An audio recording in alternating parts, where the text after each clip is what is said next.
the Pirahã, and they don't have future tense and they don't have past tense, and they don't have a word for yesterday and they don't have a word for tomorrow. They just have a word for today and a word that means other day.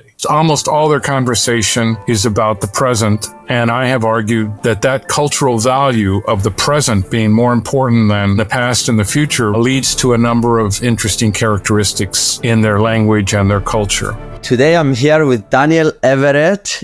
It's been a long time that I wanted to talk to you. And first question is, tell me some stuff about your life, because you have probably the most interesting life in the world. Well, my life started almost 72 years ago now in Southern California, right on the border with Mexico, and grew up in some poverty, but I got very interested in languages because I was right on the border with Mexico, so I was always interested in other languages, and the first other language that I learned to speak more or less well was Spanish. When I was a teenager, I was involved in, as most people were in the 60s, most of the people I knew, not most people, but in drugs and rock and roll and stuff like this. And then when I was 17, I met a family of missionaries that had just come back from Brazil. And their life sounded very interesting, and they were a very happy family, and my family was not that happy. So I converted to Christianity and did all the necessary training and got a degree in Bible and theology and went off to Brazil as a missionary in 1977 to work with a group of people called the Pirahã. But the interesting thing about the Pirahã is that they weren't interested in anything we had to tell them. They already were pretty happy with their lives, and they were atheists. None of them believed in God or had any concept of God, actually. And as they would ask me questions and talk to me about it, and I saw how happy their lives were, eventually I abandoned my own beliefs and one day told the Pirahãs that I myself didn't believe in God anymore, and they laughed and they said, "Well, now you're like us." So how much time that from when you went to convert them into Christianity to become an atheist? Well, I started having severe doubts within a few years, but I made it public. It took me quite a while. It was about 15 years before I became public with this stuff. And at the same time, I was doing a PhD in Brazil at a Brazilian university, the University of Campinas in the state of São Paulo, in linguistics. And I was more interested in linguistics and started writing and publishing, eventually teaching in Portuguese at a Brazilian university. But since then, I've done field work in many parts of the world, and I've published in anthropology and linguistics and philosophy and various other areas. And right now, I'm finishing a book on philosophy and the philosophy of language.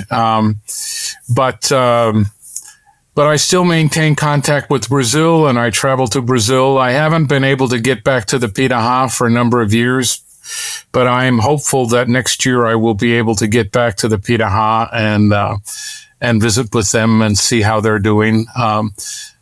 Although my ex-wife still lives there, and she sends me films of them from time to time, and I'm able to record messages and send them to her on WhatsApp, and she plays them for the people, and they record responses, and then I respond to that. I have a question. So you broke up with your wife, and she still lives there. Like how? So you broke up because she's still in Pirahã. Like how did this? Well, she still is a Christian missionary, and when I decided that that's not what I wanted to do, and that I didn't believe in God, that led to the breakup of our relationship. But usually we're still friendly, and we still talk, and we see each other a couple of times a year. when we do events with our children. And she still sends me WhatsApp messages about the Pirahã because we're the only two people in the world really that can talk much about the Pirahã and speak to the Pirahã in their language. So she does like to get my opinion on things, and I like to see the contact with the Pirahã. So that is good. She lives right near the reservation on the Trans-Amazon Highway, so the Pirahã go out and visit her all the time. So how long it took you to speak the language of Pirahã when you went there? Like, when I landed in the Pirahã for the first time in 1977, the previous missionary had given me one phrase, which means only speak Pirahã to me, and it is and when he told me that, I was just overwhelmed. I couldn't repeat it. I mean, because it was just seemed too hard. But I eventually started making progress right away. And by the end of the first several months in the village, I could communicate in a primitive way about most topics, and after a couple of years, I could speak it fairly well. Recently, there was a conference in my honor at MIT, Massachusetts Institute of Technology, and one of the papers had the researcher had me spend 2 hours in an MRI machine while I listened to Pirahã to see where Pirahã was in my brain, and her research can tell people how well you speak a language based on what it does in your brain.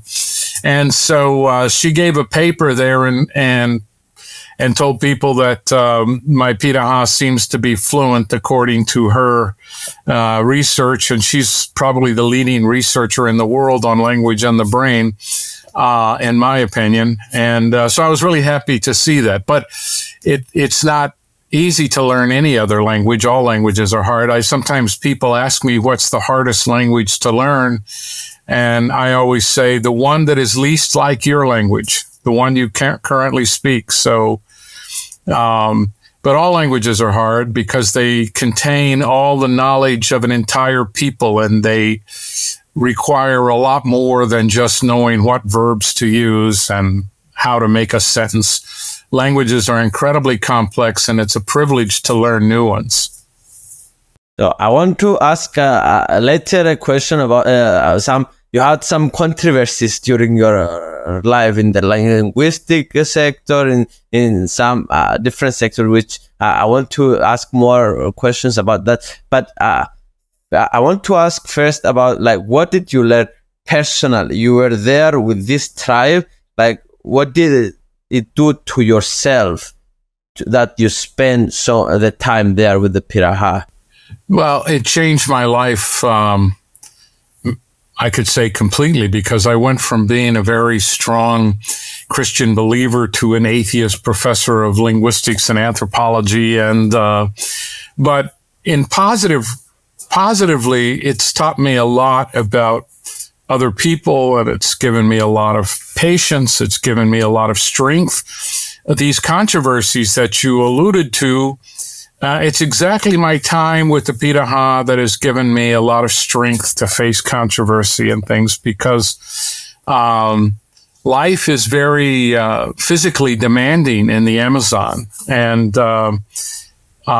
when you can build up that resistance and physical resistance to the demands of a rigorous life, it does give you some more ability to handle lots of other kinds of hardship and controversies, a form of hardship, because none of us really want to be the center of a controversy. But as I began to discover things about the Pirahã that I never imagined in a human language or human culture, and started writing about these things,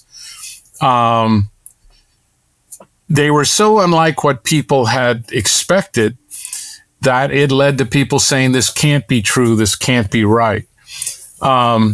As the years have gone on and more people have done research there and done research on other languages, other tribal societies, my claims don't sound that unusual anymore. But at the time that these claims were first being made. And for some people, they still are very, very controversial, because if my interpretation of the Pirahã language is correct, then what was the major theory of human language must be wrong. Can you explain me what does that mean? Yes. If you are right, then all we know is wrong. Not all we know is wrong. One particular theory is wrong. I mean, most of what we know doesn't get affected by this. But, I was at the Max Planck Institute for Evolutionary Anthropology in 2005 and 2006 in Leipzig, Germany. And I was thinking about Pirahã and a whole number of facts that seemed to go together in some way, but I wasn't sure how they went together. It had to do with religion and kinship and language and numbers and colors and all sorts of things. So one night, because the Max Planck is such a wonderful place, it's open 24 hours a day for researchers, and I lived there, so I would be in my office all night long sometimes. And I was in my office writing this paper, which eventually was published, in which I argued that the Pirahã didn't have words for colors, they didn't have words for numbers, they had the simplest kinship system known, and several other things. But I also mentioned the fact that the Pirahã did not seem to have recursion in their sentences. Recursion is the ability to put one thing inside another of the same type. So if I say, John is here, that's just a simple sentence. If I say, Bill said that John is here, that's a complicated sentence that actually is two sentences. Bill said that, and John is here, and they've been put together to form one sentence. And most languages of the world do this. I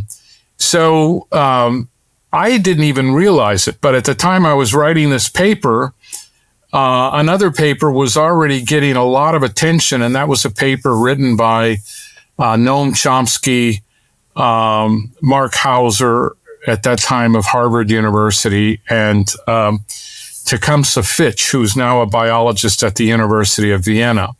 And they argued that recursion is the basic foundation of all human language. And so I now was talking about a language in which I claimed it didn't even have this characteristic. So that meant they were wrong if I was right. And since their theory, because it was Chomsky's theory, was the most popular theory of language, it meant that a lot of people who worked in this theory of language were also potentially mistaken. So I have a question to clarify. So basically, you said that language is not fundamentally need recursion. So this is what you are claiming, and what Noam Chomsky is saying, that is fundamental, the recursion in language. So this is the argument. Yes. Just to clarify. After I published my paper, at first Chomsky and I corresponded quite a bit, and it was clear we didn't see eye to eye. But his claim changed, and he said that, well, I didn't say that all languages have recursion, and he tried to say that a different kind of operation was what he was talking about in the article. But that's not really correct. In fact, sometimes I wonder if Chomsky even read the article that became so famous, because he wasn't the first author on the paper. In any case, the paper definitely makes these claims, and many people have written about this since then, agreeing with me on the paper makes these claims. Chomsky's paper is that all recursion is the foundation of human language. And therefore, if a language doesn't have recursion, what does that mean for the claim that recursion is foundational? Well, either all languages have recursion or no language needs recursion. I mean, if Pirahã doesn't have recursion, maybe many other languages don't have recursion. And in fact, a recent paper that's coming out so there have been several papers in the last couple of years arguing that there are many other languages that seem to lack recursion. And, but if you don't have to have recursion in a language, then no language needs it. And so it doesn't mean anything then to say that recursion is the foundation of language if languages don't actually have to have it. And so Chomsky and I have discussed this at great length. And at the conference at MIT that I mentioned, which was about my work that happened just a couple of weeks ago on June 8th, all the talks from that conference are on YouTube now. Many people spoke about the fact that my work really is a counterexample to Chomsky, and they talked about the claims that it wasn't. Anyway, so recursion turns out to be very important, but I wouldn't want people to think of the Pirahã language as somehow primitive or too simple, because most people in most languages use recursion very little. I mean, we don't tend to have very complicated sentences. If I'm lecturing to a class on a complicated subject, I might use really complicated sentences. I probably shouldn't, but, sometimes I do. But if two people are just talking, having lunch together and talking, they don't tend to use really complicated sentences. So clearly, complicated sentences are not crucial to getting our ideas across. The most important and creative aspect of human language, from my perspective, is our ability to tell stories. And when we tell stories, our thoughts show a lot of complexity. So even a Pirahã story, you can take a sentence from that story and it will not have recursion. But the whole story will have one idea built inside another idea, inside another idea. And this shows that the Pirahã think recursively. They simply choose not to have that in the way they build their sentences, but they do have it in their stories, which Chomsky's theory ignores stories entirely. It has nothing to say about stories. It only talks about sentences. So the fact that they have recursion in stories is irrelevant for Chomsky. They need to have it in sentences where they don't. But they are very bright people. Their language is incredibly complicated. To give you an example of what's complicated about the language, even though they have simple sentences, in English, a verb can have at most 5 forms. So if I take the verb to sing, I have sing, sang, sung, singing, sings, 5 forms. If I take Portuguese or Spanish, every verb is going to have 30 to 50 different forms. You've got the present tense, the past tense, the subjunctive, the you've got all these different types. But in Pirahã, a verb can have over 65,000 possible forms. And that's really, it's systematic. There's a theory behind it, but it's still complicated. And so when we say that their sentences are simple, and they are, their verbs are very complicated, much more complicated than languages of Europe. And only other languages of the Americas tend to be that complicated in their verbs. It's a characteristic of American Indian languages. Most American Indian languages from North America to South America are very complicated in their verbs. Not all of them, but most of them. So I want to take a step back and take a bit more, because I think you are probably one of the best, if not the best, linguistics in the world. When a language occurred first in the world, then how it evolved. Okay. Well, that's something I've written a book about that, how language began, and I've thought about that a great deal, and I've done work with archaeologists on this as well, and other anthropologists. There is a theory that language began fairly recently, no more than 100,000 years ago. And in my book, I say that, that can't be right, because we see symbolic activity, symbols in stone tools, symbols in burial, and the way that villages were built. And we also see technology like boat building over 1 million years ago by Homo erectus, who traveled almost the entire world. As far as we know, they didn't make it to the Americas, and they didn't make it to Australia or the islands of the Pacific, but they made it pretty much everywhere else. They made it to Indonesia and to the island of Flores, and they made it to the Philippines. They made it to Sri Lanka, and they made it to Taiwan. So they were traveling all over the world, and the only way they could have done this was by boats. We know that they had villages of certain complexity. So I argue that based on the evidence that they use symbols and the fact that from my theory of language, symbols are the basic building blocks of human language, and no other creature in the world can create symbols like human beings. What you mean symbols is the basic of human language? So there, to simplify, we communicate in signs, and there are 3 basic types of signs. There are what people call icons. A picture is an icon. An icon resembles what it's about. So, if I see my reflection in a river, my reflection is an icon of me. It looks like me. And so that's a sign. It's not a symbol though, but it's a sign of me. An index, there's a physical connection to what it's about. So if I see a cloud in the sky, I can say, oh, it's going to rain. I didn't see any rain, nor does a cloud look like rain, but a cloud indexes rain. It indicates that rain is coming. If I see a footprint, that's physically connected to whatever caused it. So I can say, oh, there was a horse here, or there was a man here, based on the footprint. But a symbol, and I'm simplifying, is something that's created by a culture, by a society. So the American flag is a symbol. It doesn't look like America, and it's not physically connected to America. So it's not an icon and it's not an index, but it is something that the culture uses to represent America.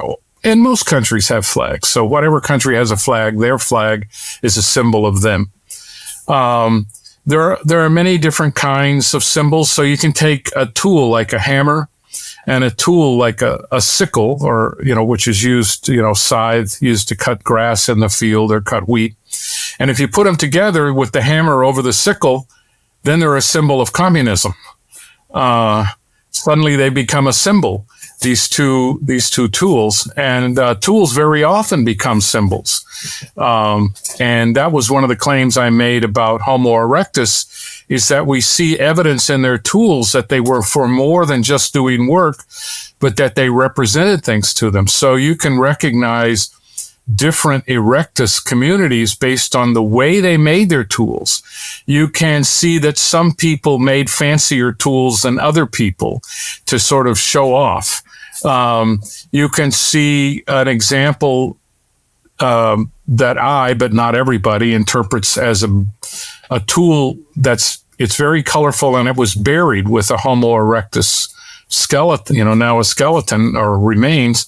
And that seems to have been some sort of symbol at death of that person. So, and in my theory, once you have symbols and they're produced regularly, then you have language. And then a language is just putting symbols in an order, so sign languages use hand symbols and put them in certain orders. So you don't need to be able to speak with consonants and vowels to have a language. And you don't need many consonants and vowels to have a language. Some people say, well, Homo erectus couldn't make all the sounds that we can make today. That might be true. It's not clear that that's true, but if it were true, it doesn't really matter, because there are lots of languages that have very few sounds, but they communicate just fine. English has 26 sounds, more or less. At least it has that many letters of the alphabet. And whereas we know that other languages have over 115 sounds, Pirahã, where I worked the longest, only has 11 sounds if you're a man and 10 sounds if you're a woman, because they use one sound less. And so, 10 sounds is not that much, but they can communicate anything there is to communicate, as long as they have a cultural space for it. So, the evidence to me is pretty overwhelming that Homo erectus had language. This is still controversial. I don't really appreciate why people find it controversial, but the evidence to me is overwhelming that language entered the world over 1 million years ago, probably closer to 2 million years ago, with the appearance of Homo erectus. I mean, chimpanzees and apes, gorillas, I mean, we are an ape, but gorillas and chimpanzees have very complicated communication systems. Chimpanzees have communication systems that are just right up there as some of the most complicated communication systems. And Homo erectus was much more intelligent than a chimpanzee. They weren't quite as intelligent as us, but their brain size was about 3/4 or more of our brain size. So they had at least 75% of our brain size. And how smart do you have to be to have a language? Well, someone once said, well, with their brain size, they probably weren't any smarter than an 8-year-old. Well, 8-year-olds can talk pretty well. So it's not clear you don't have to be that intelligent to have language. Look at any politician, for example. A lot of politicians, I don't think are that intelligent. Many are. I don't want to slur politicians, but even the ones who aren't or don't appear to be have language. So it's not a requirement. So just to rephrase what you said, for me to make sure that I understand. So you said that symbols, Homo erectus had symbols, and where they had, we have evidence that they had symbols. Like the symbols was actually their stuff that they were creating stuff. We have like paintings in the caves or something. What I didn't understand exactly what symbols they used. They didn't have paintings. That we've never discovered any Homo erectus paintings.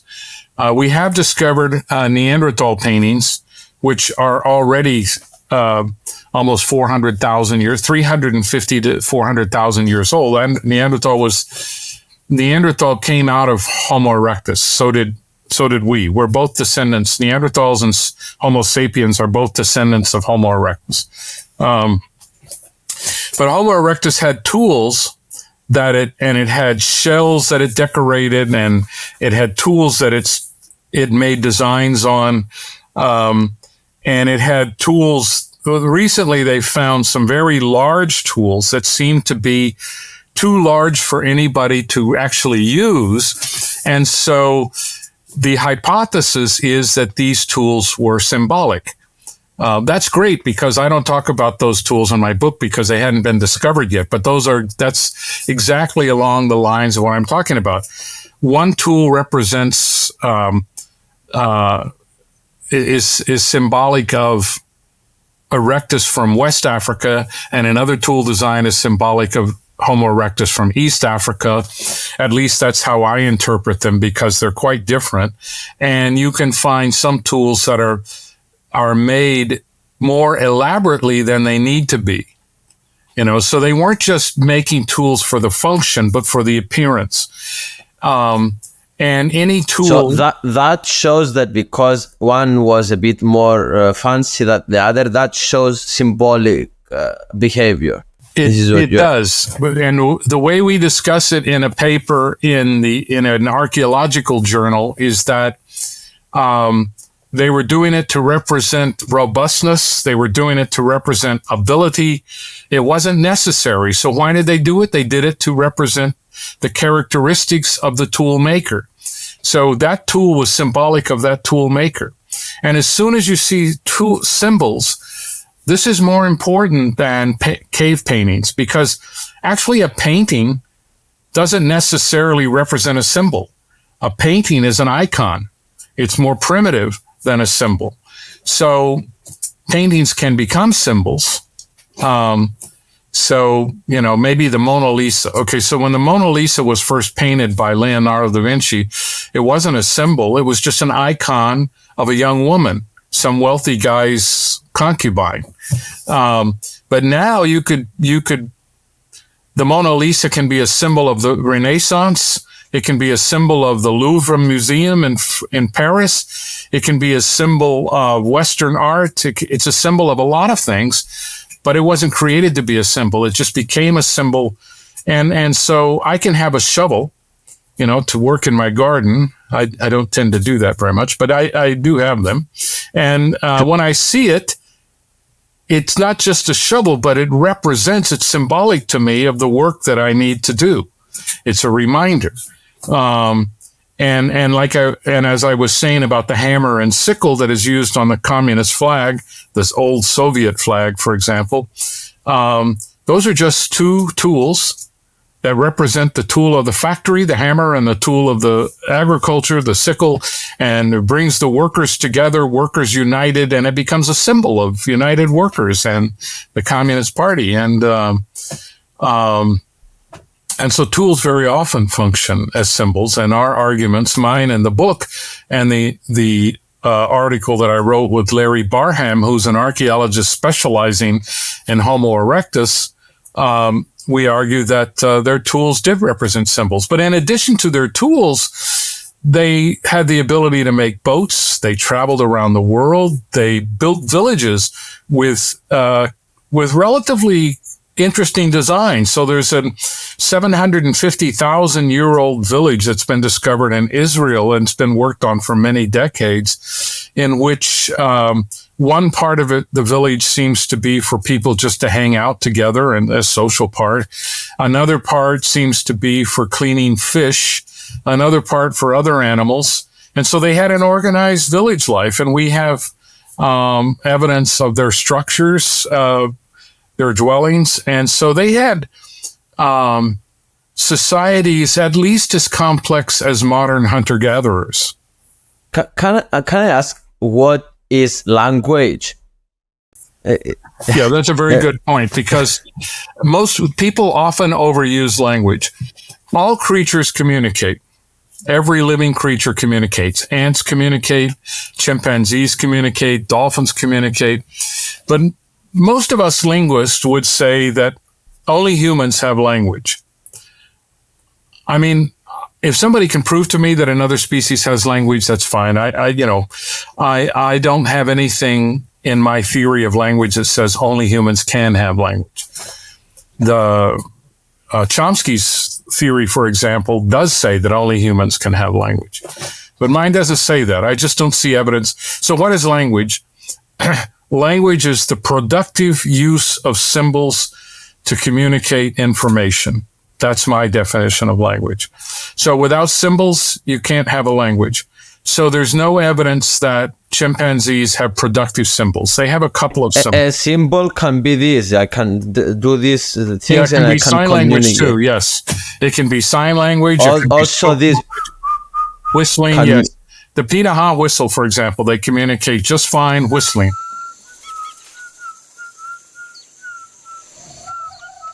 So a stop sign is a symbol. Your car is full of little symbols when you turn it on. It's got symbols to give you your tire pressure and all this stuff. And if I put a sign in the road to tell you which way to turn or slow down, these are all symbols. So symbols don't have to be part of language, but they can only emerge when we do have productive symbol creation, and that is the basis of language. There is another component of language which we can call grammar, but that doesn't have to be nearly as complicated as people think. If I say John saw Mary, that's just 3 words, and all I have to say about that grammar is John came first, saw comes second, and Mary came third. All I need is an order of the words. Grammar can be more complicated than that. The words can be arranged in different kinds of structures. But I think there's evidence from human languages that are spoken today that those structures are not found, and that All the grammar of a particular language needs is words in a row. You just need to know which order the words come in. And that already counts as grammar. Very few languages are that use only that type of grammar. But in my book, How Language Began, I talk about levels of complexity in grammar,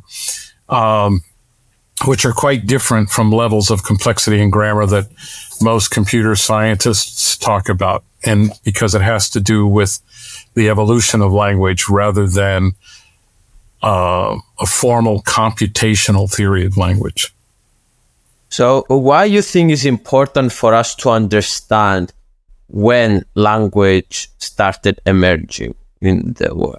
I think it's very important because we can see language as a natural part of human evolution.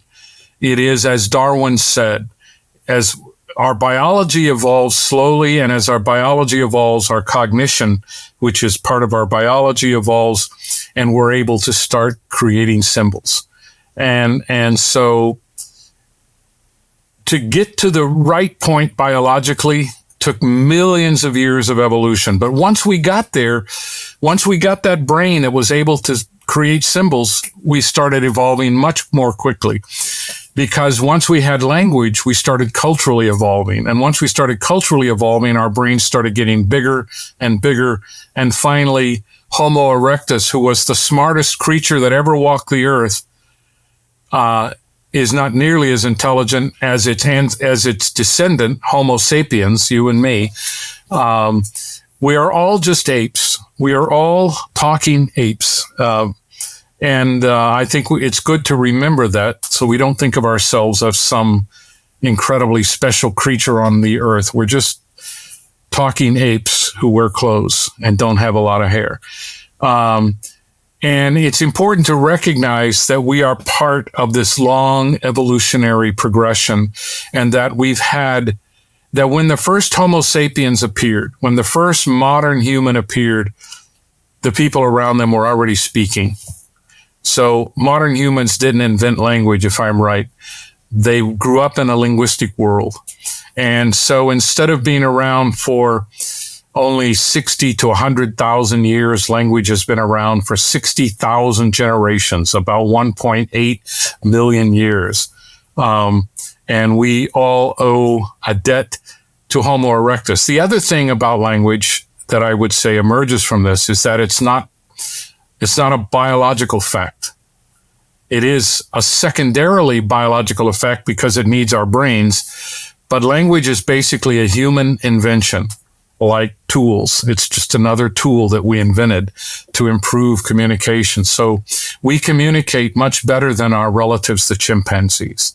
They communicate really well. We communicate even better. And we do it for a couple of reasons. We have bigger brains. We invented symbols. And we have learned to cooperate. One of the greatest differences between humans and chimpanzees is we cooperate at a much greater level. So what evolution has to say about humans from that perspective is not that competition is our basic drive, but cooperation is our basic drive, and that humans are most human when they're cooperating and least human when they're competing. Say that again. We are more humans when we are cooperating, and less humans when we're competing. Yeah, we're more monkey-like when we're competing, and we're more human-like when we're cooperating. The business world depends on competition. Academic depends on competition. And these are models that have grown up culturally over time, but not all cultures are like this. I mean, the hunter-gatherers that I work with in the Amazon are not competitive. I've seen no evidence in all my decades of working with them that they're competitive. Everybody helps everybody. And if you don't get food today and my friend over here got food, he's going to share his food with me.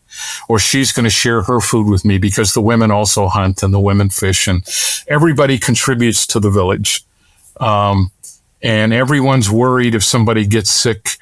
It's not just their family that cares. Everybody cares. So these are some of the greatest examples of cooperation and love and affection. The Pirahã are always helping each other. And one other thing that I like about them, unlike our society, is they like to touch. They're always touching you and saying hello. You know, today we act as though touching one another is this awful, horrible thing. And it can be because of the way we pervert it sometimes. But basically, human warmth and just having a physical connection with other people strengthens the bonds that we have for others. So I can be sitting talking to somebody among the I can be talking to a man in the Pirahã, and some woman or child may walk up behind me and just put their hand on my shoulder while I'm talking. That's just to show that I'm part of the group. Do we touch like that? We can be walking in the dark, and they know where they're going and I know where I'm going, and suddenly I'll feel some hand touching me somewhere. And that's just to say we're together. You know, they don't need my directions. Just the opposite. I'm always lost and they always know where they're going. But they like to touch one another. And I really, their affection for one another is wonderful to see. And that has been one of the things that has affected me tremendously in my own life. So you touch a lot more people now. Not in this society. Not in the other. I wished I could. I would hug people more. I would pat them on the back. But in today's society, I don't touch anyone. It's unfortunate that we have removed this aspect. And I understand why we have, because we're not a small society like the Pirahã. We're an enormous society where people's behavior is very unpredictable. No Pirahã would just take a bow and arrow and start shooting other Pirahã. Whereas in the United States, we have this bizarre fact that right now, if you go into a large public area, you could be shot. This is the sign of a society that is deeply sick and has severe problems. And the Pirahã they're not a sick society. They're a healthy society. And so touching and showing warmth and affection to one another is a healthy thing to do. And it's not going to lead to bad things like it could in our society. So unfortunately, because of the dysfunction in our society, we cut off some of the things that could make us more affectionate with one another and more cooperative with one another. But how do we improve this? Like, we go back to living in the jungle? This is like... No, we can't do that. I mean, my profession is, I like to read books and I like to write books. And so it's hard to do that if you're just living in the jungle and have no clothes on and just have a bow and arrow. I've lived like that, and I enjoy that, and I see the appeal of it. But the United States is not going to, for example, just to take one example, is not going to break into tens of thousands of small little hunter-gatherer communities. None of us have the skills to do that, and we're not tough enough anymore. We're very soft people. Pirahã are incredibly resilient and very, very tough. I watch these. What if that happens online though? Like 150 people community that they communicate online. I don't know. I'm just. Well, we can try to live that way. There are experiments, communes. In the 1960s, there were a lot of hippie communes, and people were trying to live off the land and live at peace and cooperate. But it was never very successful. And in Israel, kibbutz, experimental, that seems to be more successful in Israel today than it was in California in the 60s with hippies. But part of it is because when you live in a commune, you're probably not going to get extremely wealthy. And the desire to be wealthy and to be famous, this is another thing about the Pirahãs. Wealth and fame mean absolutely nothing. I've taken very well-known people to the Pirahã, and it doesn't mean anything to them. They don't care. I remember with a Pirahã man saying hello to the president of Brazil. And after the president left, I told the Pirahã, I said, he tells all the other Brazilians what to do. And the Pirahã was not impressed. This didn't mean anything to them. And I've taken, I was with the another indigenous group, not the Pirahã, when the rock star Sting came, and because he worked with this group for a while, the Kayapó, and they knew he was wealthy because he could take them different places and they could see all the people. But in the village, that didn't matter at all. Nobody cared that he was famous. That's I consider quite healthy. Another thing I consider quite healthy is the idea that I don't need to have more than you have. We both need to be well off. Having said that, I don't give away my salary to other people. I don't live as a socialist. I live and I keep my salary, and I like the fact that people sometimes know who I am and they buy my books and stuff like this. But I realize that's artificial, and I realize that's not where my real happiness comes from. And I could be, in fact. What you mean is artificial? It's not artificial in our culture, but for the way humans lived for almost 2 million years, this was not a part of it. These are recent additions. And I'm not saying it's bad. I used to want to be a rock star. In the 60s, that was my goal, was to be a rock star. And I wouldn't mind being a rock star today. I'd be kind of old now to make that attempt to do that. There's so many good people. There weren't that many really good people around in the 60s, but there are a lot of really great musicians around today. I think it's much more complicated, much harder, and much more competitive today than it was in the 60s, even though I like 60s music. So it's artificial only in the sense, it's probably better to say it's recent. It's a recent phenomenon with our species. I don't have any problem with somebody who enjoys being famous. I mean, that's fine, But I do find that a lot of famous people that I have met also don't mind being in places where they're not famous. And they get along really well. Some of the people I've taken to the Pirahã have really enjoyed that experience very much. And they were great there. They didn't ask for any special treatment. They did what they had to do, as like everybody else had to do. And so those people I really, really respect. I find that just wonderful. They can go back and forth between these two kinds of lives. So it would be artificial to the Pirahã because it doesn't have any meaning to them to be famous or to be rich. It's not artificial to us, but for our species as a whole, it's just some brand new thing. You can say, well, somebody always accumulated more than others, but that's not really true.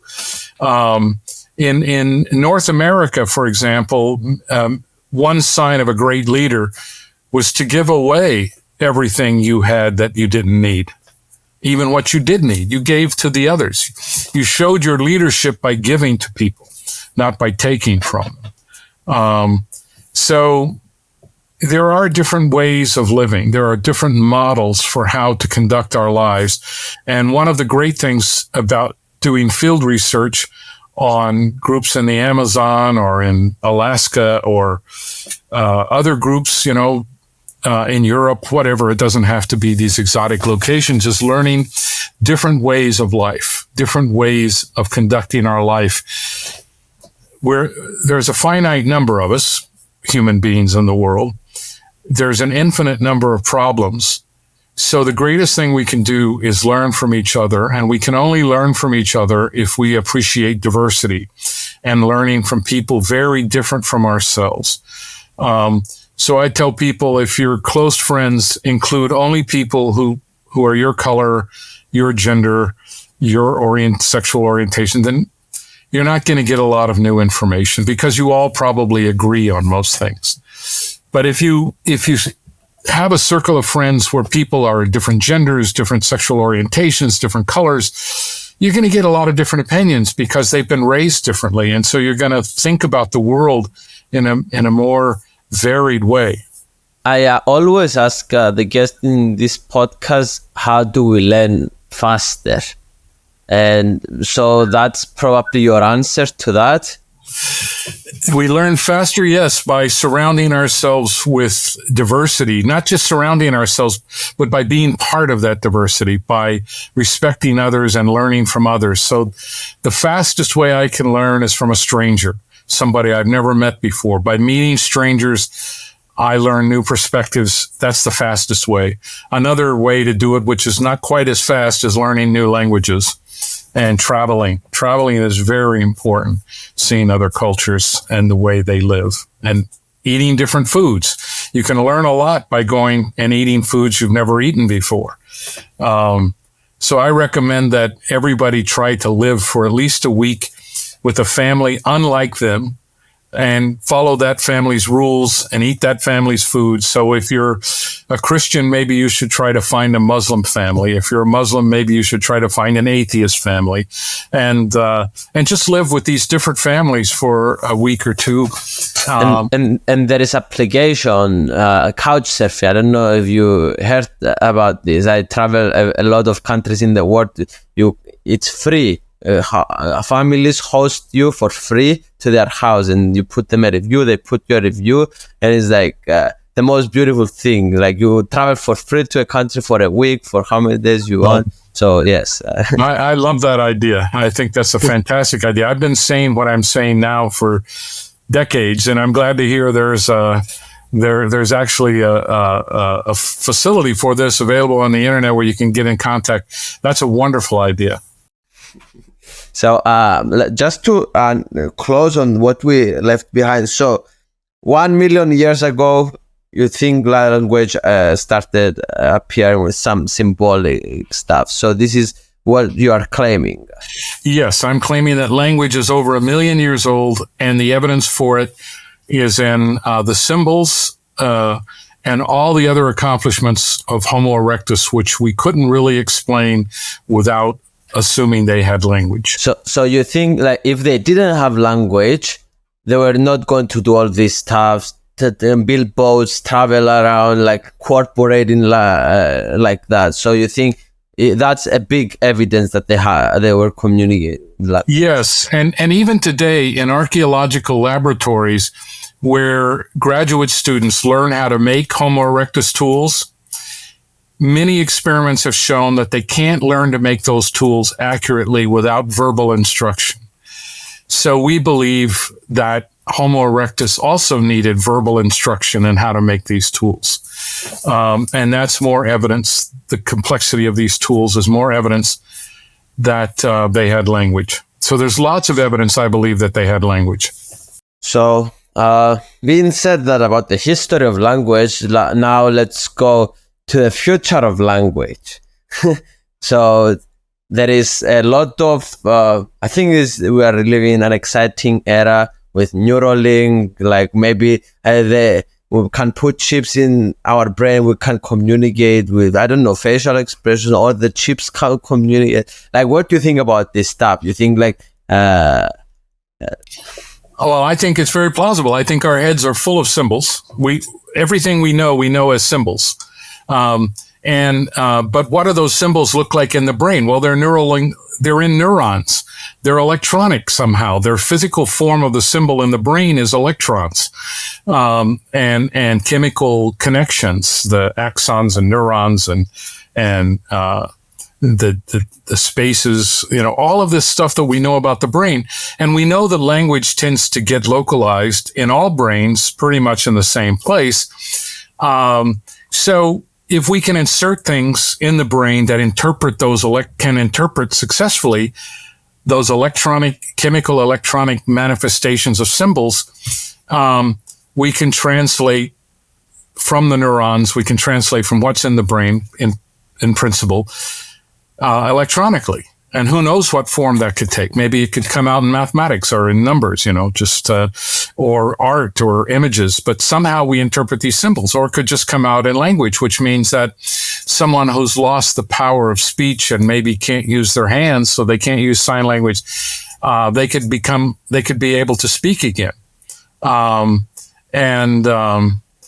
But once the other thing too, as a future of language, assuming we have contact with people from other planets, with creatures from other planets, if I'm right and the basis of language is symbols, then any species from any planet, in principle, could communicate with any other species. We just need to figure out what their symbols mean. And you see this a little bit in the movie Arrival, which was with Amy Adams, in which she was deciphering, as she was a linguist, and she was figuring out what these creatures were saying, because she figured out their symbols. And so I predict that to be a likely eventuality. I think we can communicate with any creature in the universe if we give it enough time, and we don't wipe each other out first. But if you believe that language is biological and it has to do with the biology of certain parts of the brain, then maybe it wouldn't be possible to communicate with other species because they're going to have a totally different biology. But you still think that it's biological, but the difference that you believe is that it just requires the brain that we have to Right. be function. So that what you explained me before. Yes, so I claim that the brain as a whole is the biological foundation for language. I don't think that language requires specific components of the brain to function. Normally, language is in a certain part of the brain, which my colleague Evelina Federico calls the language network. But if a child suffers brain damage early on in their life, they'll still develop language, but it'll probably be in some other part of the brain. So there's no part of the brain that we know of that's dedicated just to language. So it's the brain as a whole, not specific parts of the brain that, in my opinion, make language possible. And that means that any brain that is capable of producing and interpreting symbols could communicate with our brains. So any creature in the universe that can that uses symbols productively to communicate, we can communicate with. So, okay, you told me a bit about the further future, maybe 5-10 years ago, but it depends how fast we grow. But like, do you see any changes like in the next 3, 4, 5 years, everyone speaking the same language, for example, like a lot of languages are lost, like English becomes the main language of the world, Spanish or Chinese, like, do you see anything happening like that? For the ability to think about the world differently, which is so crucial to our survival, we need all the languages that currently exist. We need to learn from one another. That's a nice ideal. But we know that what drives language uniformity is economics. And so if it is more economical for you, if you're going to make more money by speaking English or speaking Mandarin or speaking Spanish, then that's the language you're going to speak. And I want to stop you there, and I will tell you that I speak Greek, and now I my first language, and I needed to speak English and do all this stuff and make money and become a YouTuber in English to be able to do that. So right. Exactly what you said. So I mean, you like most people, you probably enjoy speaking Greek, your native language with your grandparents, and it makes you feel at home and everything. But your own children someday will probably, they could just speak English, because we find that in the United States, people come here, immigrants come to this country, and the mother and the father, they still speak the language of their home country very well. The children learn to recognize it, but by the time of the grandchildren, it tends to be lost. That's very unfortunate, I think. But it's economics that drives that. And so I would like to think that everybody can become bilingual. So if you speak English to make a living, if people were like you, where they also spoke their native language, that would be great. But what we find is that people speaking two languages is harder than speaking one. And if you can speak one and make a good living, then why not just stick with that one? And that's what happens a lot. Like, I don't make any money speaking Pirahã. I mean, there's nobody at the United Nations looking for a Pirahã interpreter, because they are just a few hundred people that live in the Amazon. So I learn it because I'm interested in how humans are and the language. So for me, scientifically and personally and emotionally, it's wonderful to be able to speak it. But there's not necessarily any money in it. And yet, if you learn, and also learning Portuguese, I speak Portuguese almost as well as I speak English, and I love speaking Portuguese. And some of my best friends are Brazilians and speak Portuguese, and we just talk Portuguese. And but my salary in the United States is much better than my salary would be in Brazil. So I make more money in an English-speaking environment than in a Portuguese-speaking environment, although I prefer the Portuguese-speaking environment. So, just rephrasing what you said, economics drive these behaviors of language getting extinct, and also an indication of a language getting extinct is like the children and the grandchildren, if they stop speaking the language, so it's an indication that we understand the language would be lower and lower. One of the only cases in history, hopefully there will be more, but one of the only cases in history where a language disappeared and then came back to life was Hebrew. Because when the Jews were scattered out of Israel, they tended to stop speaking Hebrew. I mean, they started speaking a Germanized form of Hebrew, Yiddish, but mainly Hebrew was lost until the 40s when it started again. And today, the Hebrew spoken today is not the Hebrew that was spoken 1,000 years ago, but it is Hebrew, and it came back. And people are trying to do this with American Indian languages and other languages. And it can happen, but it's very difficult to bring a language back. Once it's gone, it's gone. Interesting. This will be a bit weird question, but I noticed when you were in the Pirahã, I watch a lot of your stuff, and there's a word EPPU. Oh yeah. And that means that it appears, and it's like the pukaba whatever that English. Yeah. Pick up English that we do with kids. Does that have to do anything? What's the relation with quantum mechanics? Because it's like when you see something, it appears to your reality, and when it lives, because you are the observer. I don't know. It's like something that I was thinking about while you were talking. I was hearing your podcast. Well, that's a very interesting idea. So the word is ibitpiu, and I argue that it's not just a word, but it's a cultural value about valuing things that are within your experience or just outside. So if a canoe starts to come around the bend in a river and I can see it for the first time, I say, I ibitpiu, see the canoe. If it disappears around the bend in the river and I don't see it, the second I don't see it, I can say, I ibitpiu, don't see it, which means that it comes and goes. Or if I light a match, and the match is flickering, it's going, the flame seems to almost be going out, I can say that the flame is ibitpiuing. It is, it's going in and out of experience. And so the general cultural principle is that for the Pirahã, what is in my immediate experience is very important. And I tend not to talk about the past, and I don't tend to talk about the future. And they don't have future tense and they don't have past tense. And many people have misinterpreted, maybe because I wasn't very clear, that the Pirahã can't think about the past. They don't know about the past. Well, any Pirahã knows that yesterday they were doing something that they're not doing today, and that tomorrow they'll be doing something else. So they do know about the past. They just don't talk about it. They choose not to talk about it. And what happened in the past is not important. What's happening now is what's important. When they're in the fire or talking, they don't talk about stories that happened in the past. They're like, I killed that animal, or like this.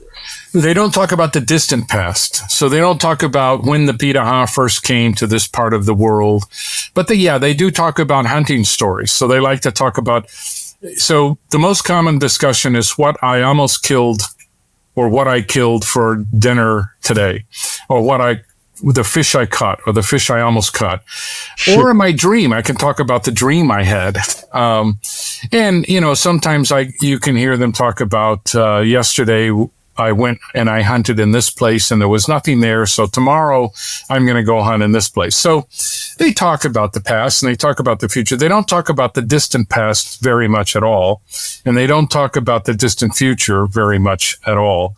Almost all their conversation is about the present. And I have argued that cultural value of the present being more important than the past and the future, much more important, leads to a number of interesting characteristics in their language and their culture.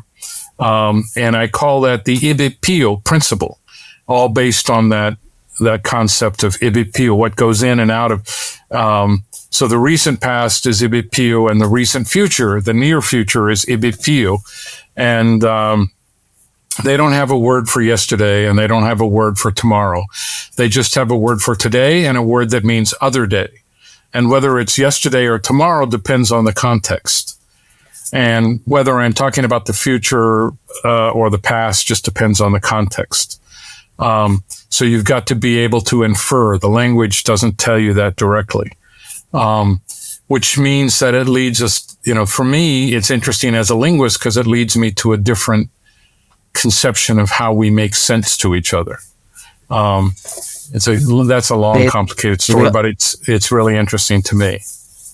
The initial question it was like, okay, when something comes to their reality, they say it in my reality. So, and there is a lot of theories now that maybe. Like for example, Donald Hoffman. I don't know if you heard about him. He's saying like reality is an illusion. It's like and maybe my question is maybe the Pirahã, they're maybe closer to reality, their society, to what our society is because of this word in a way. They focus on experience, although that doesn't mean that they are as realistic about things as we are, because they don't make the kinds of distinctions between fact and fiction that we make. If I dream, that's not the same kind of experience as when I'm awake, and they recognize that. But they're both experiences, and they're both equally valid. So I talk about my dreams just like I talk about when I'm awake. These are experiences I've had, and I don't need to know why I had the experiences. I've had them, and I can learn from them. So if we're talking and telling stories, their story could be from a dream or it could be from an actual experience they had. And I have to keep asking them, is this a dream or is this an actual experience? And there's not much difference there for them. So at the same time they focus on immediate experience, that experience doesn't have to be what we would call real. It can be, it's just, you can remember what you dreamt last night, but you don't think it was real. I mean, however you interpret your dreams, you don't think that they're the same reality as when you're awake. But for the Pirahã, they're different sorts of reality, but they're both reality, and they're in that sense, they're not quite like our version of reality, American or European, Western European versions of reality. They're a different level of abstraction. Very interesting. Who knows who is closer to the reality, their perception, their way of living, or our way. I have so I'm a YouTuber. I have millions of subscribers on YouTube, and I'm thinking I invested recently $20,000 to make all my videos in Spanish. So my question is, how much is lost in the translation? Dubbing, and also in my dream in the future is to make this podcast to translate it in 20, 30 language, because I think it's a crime that Greek people don't have access to the higher level of information in the world. Right. And so my question is like, can this podcast, for example, be translated, because it's a lot deep, it's very and what's the percentage of the value that the listener will get if it's like that, and translated and also dub is a different thing, like someone speak and voice over the thing. So I'm curious to hear your thoughts. Well, language isn't just a formal system all by itself. So it's not like mathematics where you could translate the symbols of math into the symbols of some other type of math, So there can be Polish logical notation and there can be British logical notation, but we can understand them because they're just these isolated symbols. Language involves culture. So for Western Europe, our cultures are pretty similar. Whether you're Greek or British or Italian or Romanian, Western cultures are very, very similar. There's obviously differences, but compared to Chinese or compared to Arabic cultures, they're much more similar. But if you stand back even more, Arabic cultures are more similar to Western European cultures than they are to Amazonian hunter-gatherer cultures. So there's a great deal of variety. And the farther you get away from, if you're speaking in European languages and translating, then the farther you get away from those European cultures, the more difficult comprehension becomes, even if you're speaking in the other language fluently. So, just to take a trivial example, if we're talking about quantum physics, it doesn't matter how good the translation is. If you don't know anything about quantum physics, you're not going to follow it, even if the translation is perfect. So a lot of things that we don't know, a translation is not going to help a lot. But because Western European cultures are so similar, translations into those languages tend to work extremely well. There'll still be some gaps. I mean, not every concept that's familiar to English-speaking cultures will be familiar to Greek-speaking cultures, although... Just for me to summarize that, to make sure if I understand. So you are saying that the translation, it depends how effective it is, depending on how much the other person knows of what the video is about. Yes, that's you can leave out the word culture and just put it that way. That's fine. So how much do you know about that topic and all the different sorts of references in there? If you know all that stuff, then the language is going to be a great help. But if you don't know that stuff to begin with, then the language is not going to help that much. So you're saying that basically maybe a translation from English to Italian will be probably more effective than from English to Chinese, because the cultures are a bit more closer with the Italian.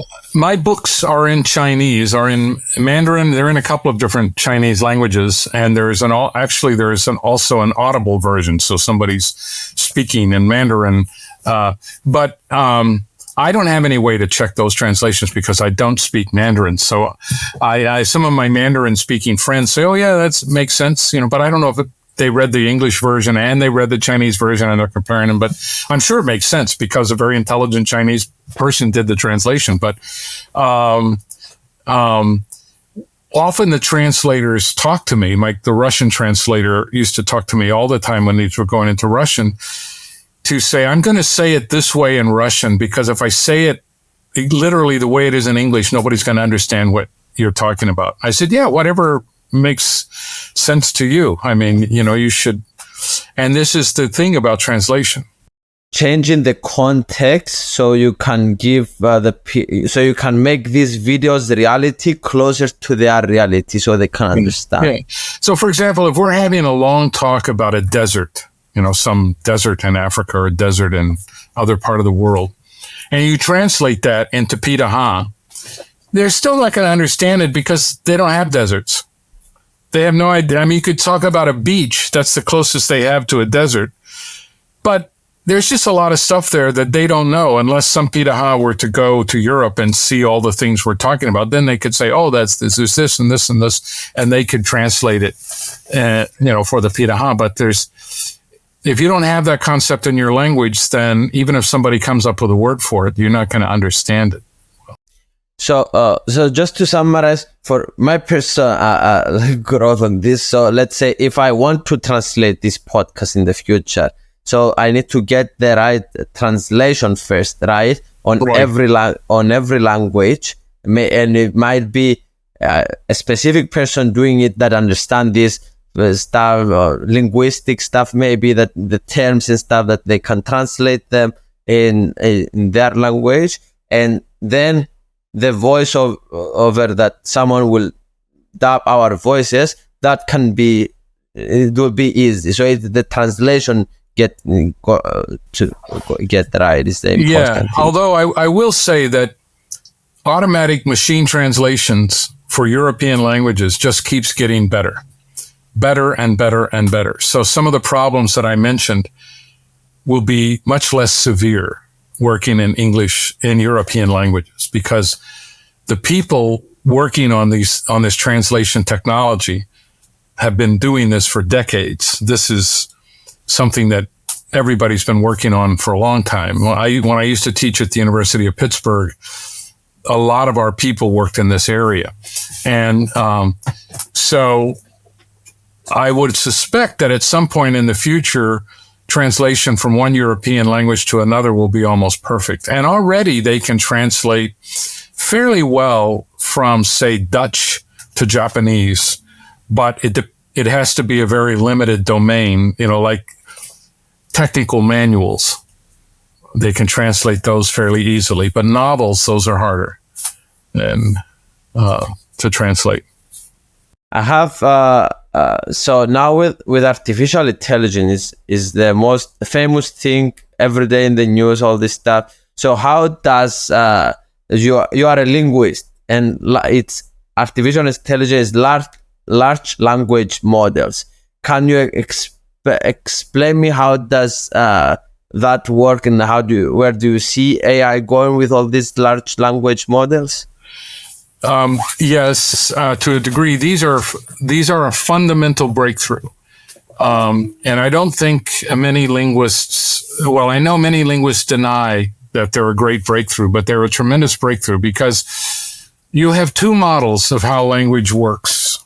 You have the model that it's human beings are born with language hardwired into their brains. And then you have the idea, for example, my idea and the idea of other people long before me, that we learn things by inference from signs.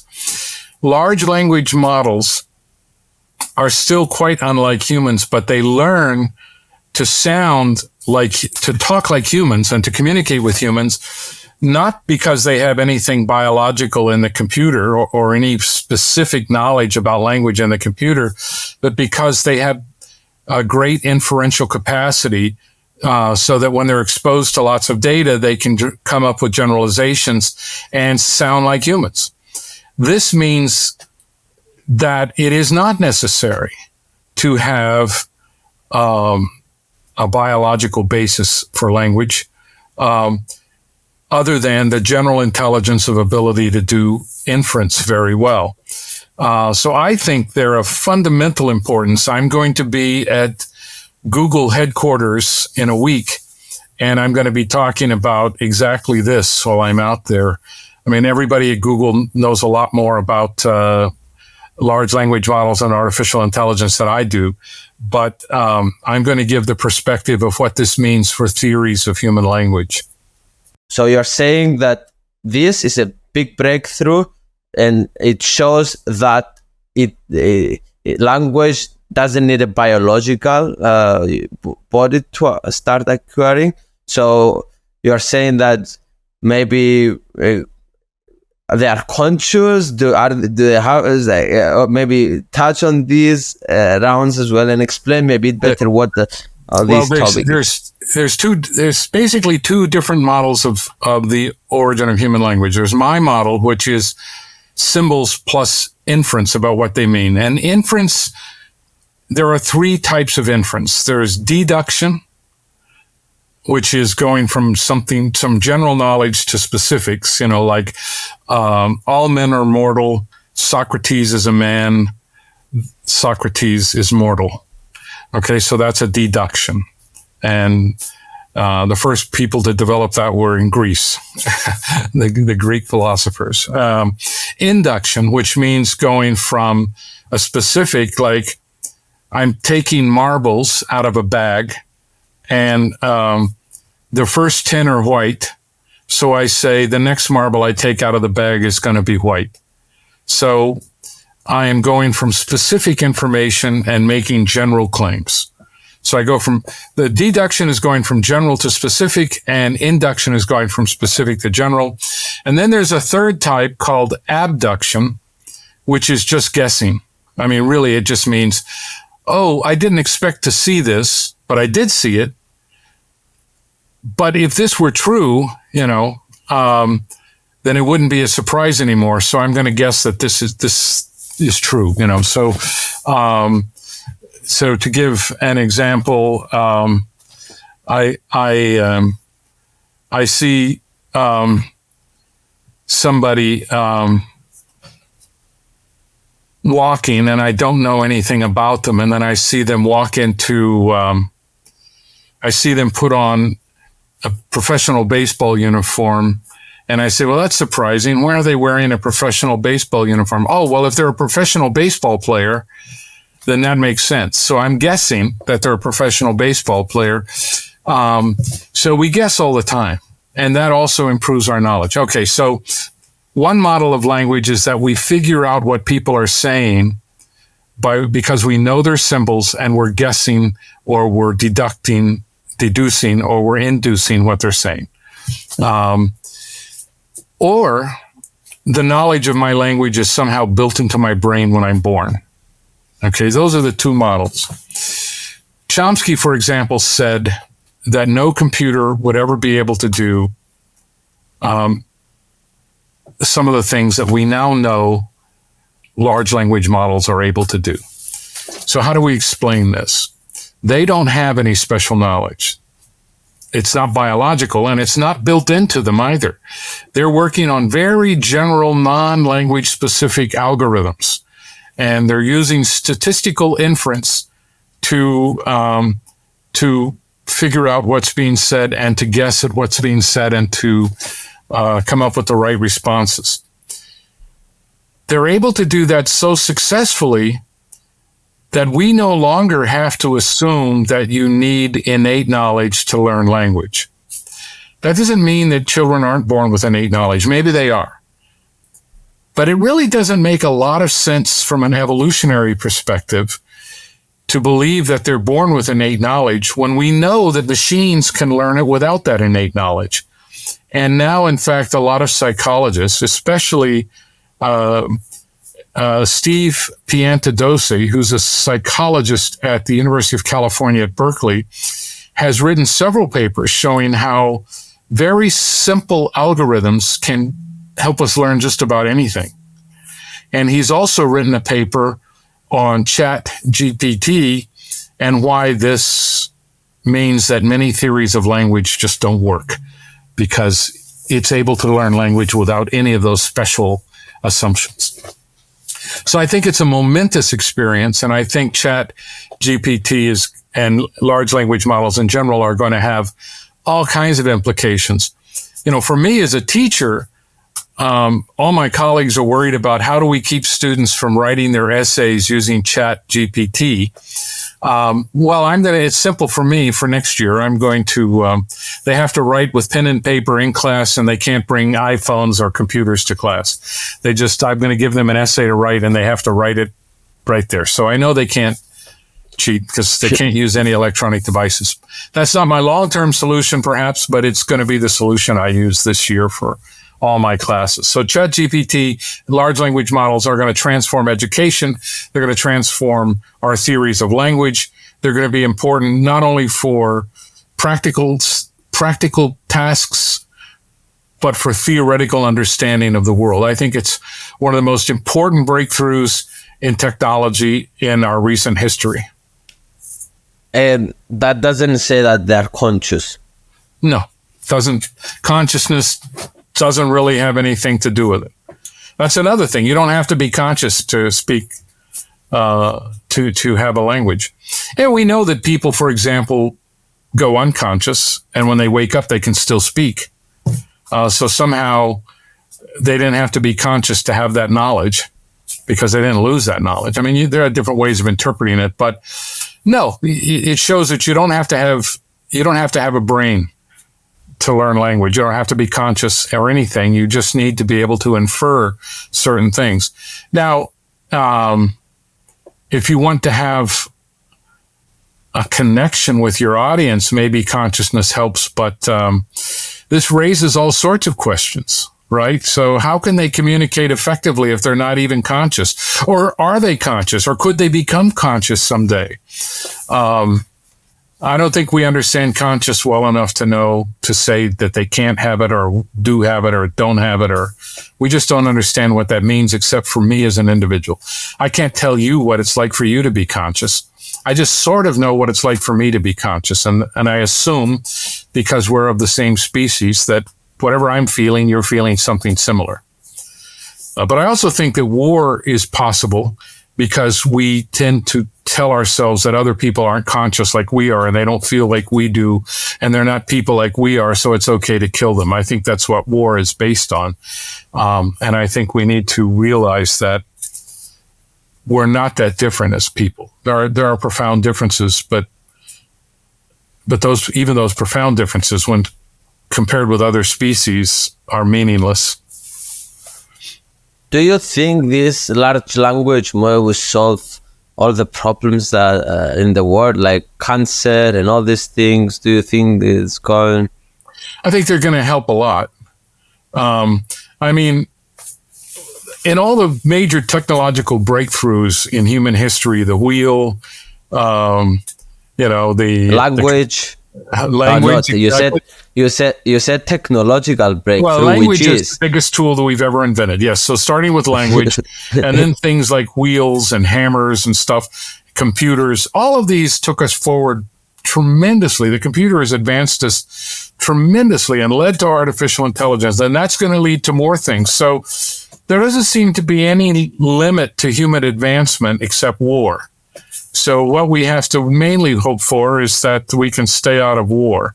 And I'm never confident that that's going to be the case. But as long as we can keep from killing everybody, all of these things represent hope and advancement and levels of enjoyment of life. I look forward to maybe there's coming a time when, because of technological breakthroughs, nobody will die,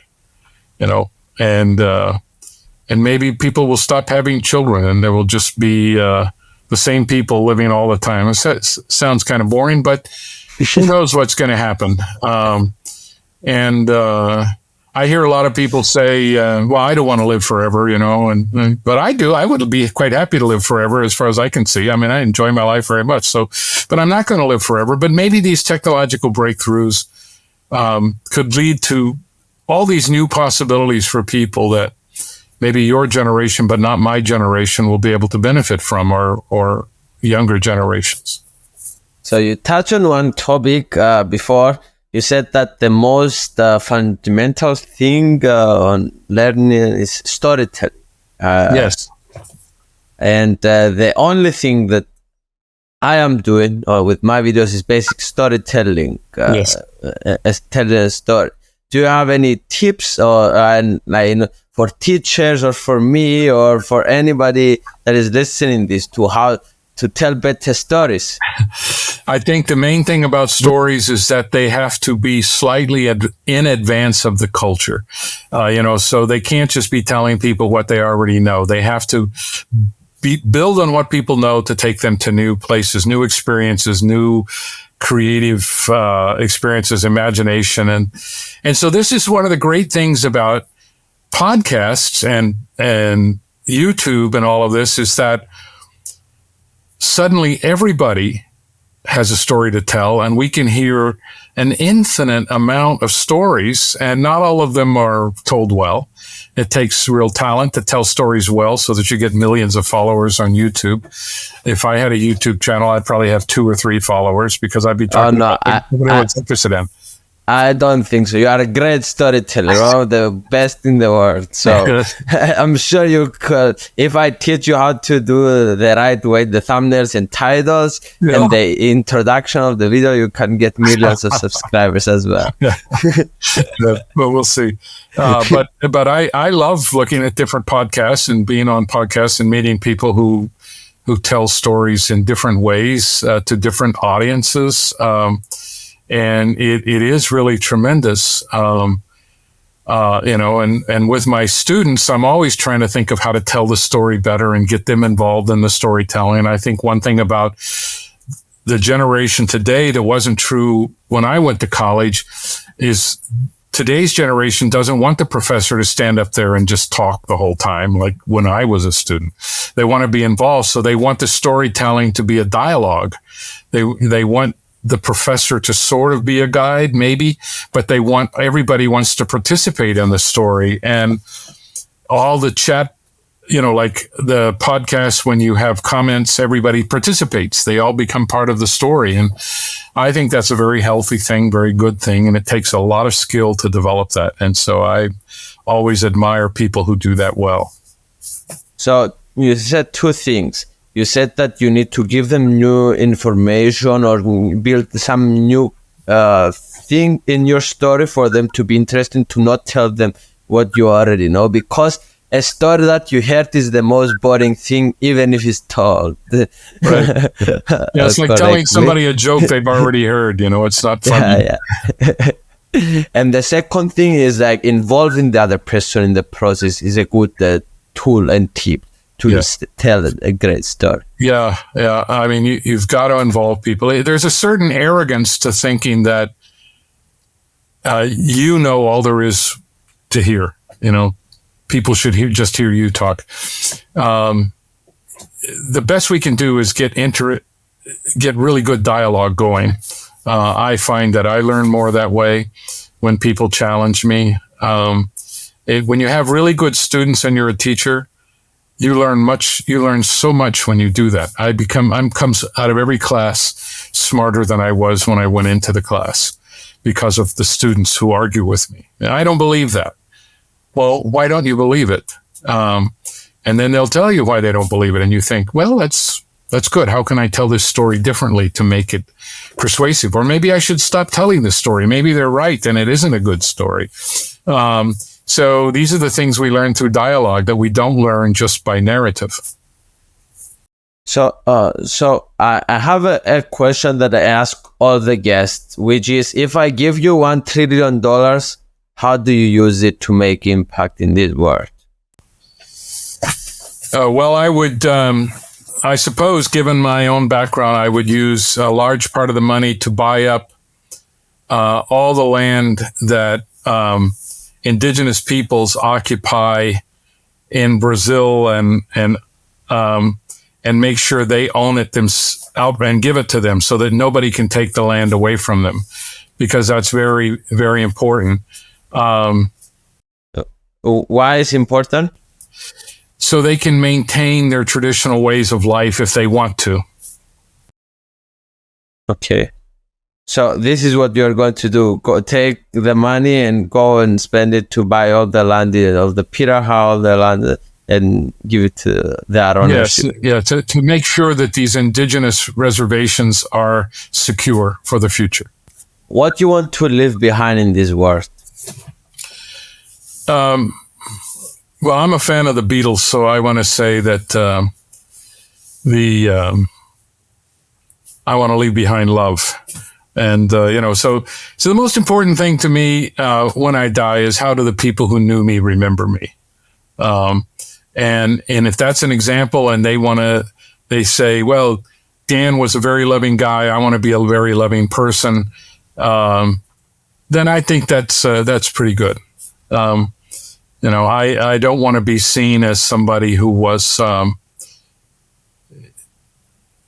just out to make a career or something like that. But people will remember you because everybody has their own story about you. And the most you can hope to do is to shape the world's narrative so that it becomes a bit more loving. I'm not going to have a lot of money to leave behind. And so I suppose appreciation for others and diversity and the things I've written about and spent my life doing, these are the important things. And it all, to me, becomes a variety of love for my fellow human beings. I make videos and I get a lot of views in the videos. So what is some topics that you think they deserve attention for me to make videos about what do you think? Well, from my perspective, videos on cultural diversity are really important, and showing different ways of life, and making those exciting, like showing how, why do missionaries try to convert other people, and how do other people respond to that? How do other people deal with sadness? How do people deal with hunger and the necessities of life? How do they complain like we complain? And just exploring, to me, the most interesting thing is exploring the variety of the human experience and the variety of human emotions and the variety of human knowledge. These are all things that I'm most interested in. I want to say a big thank you to you, because I will be messaged to do this podcast for a long time, and I didn't respect your time, and I canceled one time, and I said I'm sorry, and you accepted to do this podcast again, and I'm very, very, very happy that you accepted to do this again. So thank you for your time, and I love you. Well, thank you very much for having me on. Now that I know you, I have a better context for understanding this. So I'm very happy that I was able to be on. Woohoo! I love you. Have a great day. Thank you guys for watching. Okay, great. Okay. Bye.